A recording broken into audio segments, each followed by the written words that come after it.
What is going on, all you phenomenal human beings who are worthy of love? It is a great day for a great day. It's gonna go, ga. It's gonna go. I just said in Oneida, are you with peace? I am with peace. I'm grateful for you. Whatever you're going through, I know you can do it. Invitation, not an obligation. Sit up nice and tall, taking the deepest breath of love we've had all day as we breathe in some love, exhale some love. As I believe you are love and you are worthy of love. Thanks for being here today. Thanks for being you. There's no one more youer than you. In the words of one of my mentors, Professor Georgiana Sanchez, when asked, am I where I'm supposed to be at? Say, of course you are, because you're here. And say, am I who I'm supposed to be? And say, of course you are, because you're you. There's no one more youer than you. I'm grateful for each and every one of you. It is week 13, lucky 13 people. Right now, we're going to learn about John Trudell, a phenomenal human being. Philosopher, has been compared by different people. I believe it's Gary Farmer, a Haudenosaunee actor, who would call John Trudell like our Socrates, Plato, or Aristotle, just one of these thinkers. Had passed away, I believe, in 2014, if I'm not mistaken, as a year just around that window.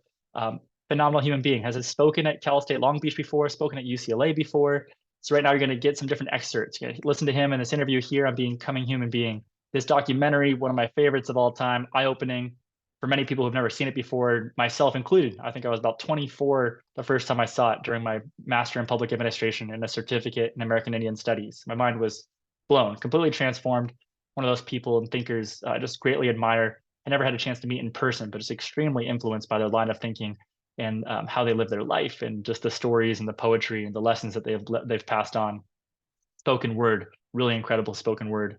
John Trudell on Protecting the Earth, Power, Authority, and Tribal Genocide, and John Trudell on the Christian Worldview, as we talk about some of those comparisons. And name of the game, you don't have to agree with what everything I say, with what someone else in the class says, but or what one of the speakers say here.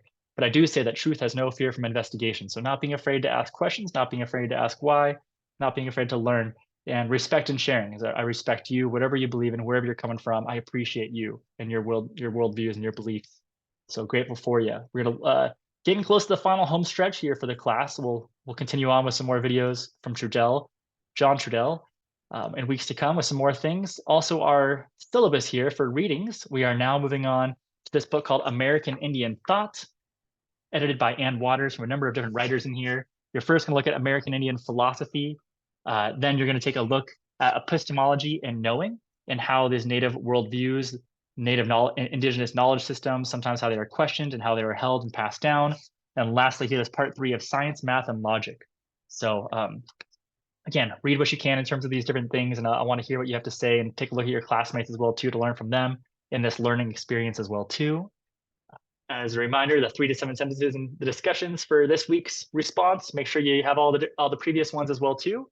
And 1 to 3 sentences in the talking circle for that group me, which you'll see what the question is when I pose it there for you. But grateful for each and every one of you as we continue this learning experience.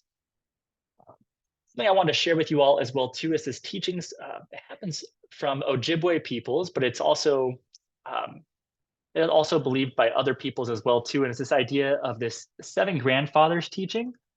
And it's I'm going to pull up an image for us here. So this 7 grandfathers teaching, it's an Ojibwe teaching, but it has some remnants or some parts of it, sometimes from shared experiences by other tribes as well too. But some of these ideas for this Ojibwe people are this idea of humility, bravery, honesty, wisdom, truth, respect, and love. You can read more about each of these right here. This is from the Uniting 3 Fires Against Violence.org. Talk about the 7 grandfathers teaching. And this is looking at how each one here with this Ojibwe word and then also the animal that represented it as well too. So this is just something that was on my heart, convicted to share with you all here as we're talking about American Indian philosophy, Native people's philosophies and ways of being and beliefs of the world and how we know what we know and why we know what we know, what is sacred, what is important. With that being said, I don't know what you're going through, but I'm sending you all the best. I am sending you love, light, and peace, recognizing that the light in me recognizes the light in you, the love in me recognizes the love in you, the highest in me recognizes the highest in you. So I meet you all with a good heart, like we say for us Oneida, Oneyada Aga, people of the Standing Stone. I have a good heart. I have a love for myself, love for my family, love for my community, love for my world. I have a good mind. I'm at peace. And I have a generous sense of humor, as life is funny. And it's not a bad thing to laugh sometimes at life. And laughter is really good medicine. And lastly, the idea that our strong fire, the spiritual flame that each and every one of us has, that this has the ability to ignite other people's spiritual flames as well too. So I'm grateful for each and every one of your flames. I feel them, and the learning from each and every one of you in the discussions and through the group me. It's been phenomenal to be in a community peacemaking circle with you all. This has just been a phenomenal time to learn together. So as always, you've been amazing. Keep on keeping on. I love you. I'm sending you light and love. Yawanko Nugiwa means thank you. I love you. Until next time in Oneida. Take care, everybody.